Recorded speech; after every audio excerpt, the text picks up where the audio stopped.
Labas rytas vaikai, tai šiandienos tema iracionaliai skaičiai. Pradėsiu nuo toli, pradėsiu nuo kitų skaičių, nuo tų, nuo kurių mes pradėjome skaičiuoti pirmoji klasėje. Tai yra natūraliai skaičiai. Natūraliai skaičiai, visi skaičiai, kuriais mes skaičiuojame daiktus. Tarkim, aš turiu vieną knygą, yra 2 suolai ir 3 kėdės. Tai visi skaičiai, kurie yra teigiami ir sveiki, tai jie yra natūraliai. Tai nuo 1 iki, nuo 1 ir iki begalybės visi skaičiai yra natūraliai. 0 nėra natūralus skaičius. Natūraliai skaičiai užrašomi kaip dviguba n. Galima pažymėti, kad tai yra natūraliai skaičiai n. Gerai, kas toliau? Toliau atsiranda neigiami skaičiai ir jie irgi gali būti sveiki. Ir tarp jų atsiranda ir 0. Taigi, visi skaičiai ir neigiami, ir teigiami natūralieji, ir 0 yra sveikieji skaičiai. Tie, kurie neturi kablelio, tie, kurie neturi trupmenos, taip, kurie nėra trupmeniniai, tie, kurie neturi kablelio. Tie yra sveikieji skaičiai. Jie yra užrašomi dviguba z. Sveikieji skaičiai, taip, dviguba z. Gerai, toliau dar sudėtingėja. Toliau atsiranda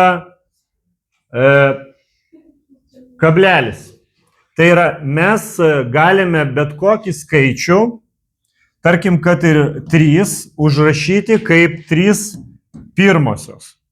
Aš galiu užrašyti 1,2. Aš galiu parašyti 3 ir 3 ketvirtosios. Tarkim, štai tokie visi skaičiai, tai yra ar su kableliu, ar tiesiog trupmena, ar skaičius sveikas parašytas kaip trupmena, jie visi yra racionaliai skaičiai. Jie žymimi yra dviguba Q raidė, galima taip pažymėti. Taip, racionaliai. Taigi, bet koks skaičius, su kuriuo mes iki šiol buvom susidūrę, jie yra racionaliai. Visus skaičius galima prilyginti racionaliems. Jie yra racionaliai skaičiai. Todėl, kad bet kokį skaičių galiu parašyti kaip trupmeną. Tai bet koks užrašomas kaip trupmenas skaičius yra racionalus. Ir šiandienos tema iracionaliai skaičiai. Tai reiškia dar kažkokie skaičiai, apie kuriuos mes ką tik nekalbėjom. Ir visi tie skaičiai yra tokie, iš kurių aš negaliu ištraukti šaknies. Nu, tarkim, iš 2 aš negaliu ištraukti šaknies. Nu gerai, pradėsiu nuo. Iš vieneto aš galiu ištraukti, tai yra 1. Tai yra natūralus skaičius. Sveikas, teigiamas, natūralus skaičius. Gerai, iš 2 negaliu ištraukti šaknies. Iš 3 negaliu, aš taip sakau, negaliu ištraukti šaknies. Aišku, aš galiu ištraukti šaknį, tiesiog skaičius bus begalinis.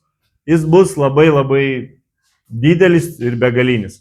Iš 3 irgi taip pat, traukiant šaknį, aš gausiu kažkokį begalinį skaičių. O iš 4 traukiant šaknį, aš gausiu 2. Vėl natūralus skaičius. Gerai, jeigu aš turiu kubinę šaknį ir traukiu iš -1, aš gausiu -1. Tai jau nenatūralus, bet sveikas skaičius. Tai nėra iracionalus skaičius. Jeigu aš trauksiu šaknį tą pačią kubinę iš -2, tai vėl aš gaunu kažkokį neigiamą, labai begalinį skaičių, kuris yra iracionalus. Jis taip ir vadinasi. Iracionalus skaičius. Gerai, žymėjimo aš jums neparodysiu iracionalių skaičių, bet noriu pasakyti, kad visi skaičiai, kurie yra, galima sakyti, traukiami iš šaknies ir neįmanoma ištraukti kaip sveiką skaičių, tai jie yra iracionalūs. Gerai, šaknys gali būti ir kvadratinė, gali būti ir kubinė, ir visos kitos šaknys, nesvarbu. Jeigu tai yra begalinis skaičius, tai jis yra iracionalus. Kokį iracionalų skaičių jūs žinote jau iš seniau? Vieną tokį, labai Pi, teisingai. Taigi pi skaičius irgi yra iracionalus, todėl kad mes visi žinom, kad kol kas neįrodyta, kad jis turi pabaigą, tai kol kas jisai yra begalinis ir kol kas jis yra iracionalus. Ar turite klausimų? Tai ačiū tada.